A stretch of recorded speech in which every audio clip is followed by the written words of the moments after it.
Sakaling umuwi si dating Congressman Zaldico sa bansa, handa raw ang Office of the Ombudsman na bigyan siya ng proteksyon. Balita hatid ni Salima Refran.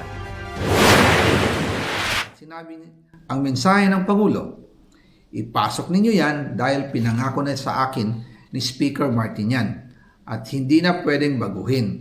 Kumbaga, ang utos ng hari hindi pwedeng mabali. Matapos sa mga umano'y revelasyon at sa gitna ng mga protesta, may nagpalutang raw na magbabalik bansa na si dating Congressman Zaldico ayon kay Ombudsman Jesus Crispin Remulla. Kasi may mga balita nung panahon ng rally na umaaligid lang daw sa malapit lang sa Pilipinas. Pero I doubt it. Ako kasi hindi ako naniniwala talaga dahil kulang sa tapang yung tao Kulang sa tapang.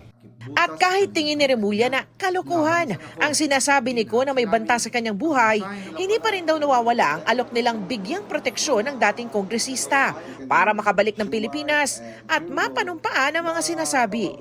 Kung meron siya ibang kinatatakutan, sabihin niya. Pero tutulungan namin siya. We do not want anybody to be gone. Naraffle na sa Sandigan Bayan ang mga kasong malversation of public funds at 2 counts ng graft laban kay Ko sa 3 dibisyon.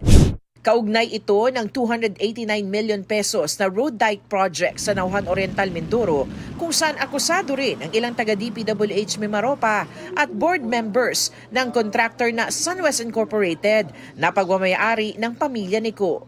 Sa amended rules of court, may 10 araw ang dibisyon para pag-aralan ang mga sinampang kaso kung sapat ito para litisin at para maglabas ng warrant of arrest laban sa mga akusado.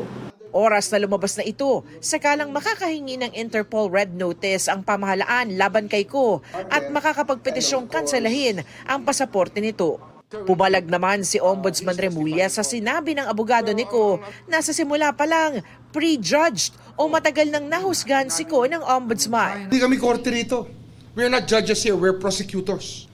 So he can eat his words because we will not change our stance that he should be prosecuted for the crimes alleged in the information filed before Sandigan Bayan.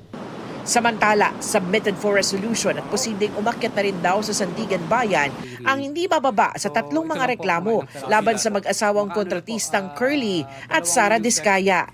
Iniimbestigahan na rin daw ng Ombudsman ang mga kontratistang may conflict of interest sa mga proyekto. Salima Refran, nagbabalita para sa GMA Integrated News.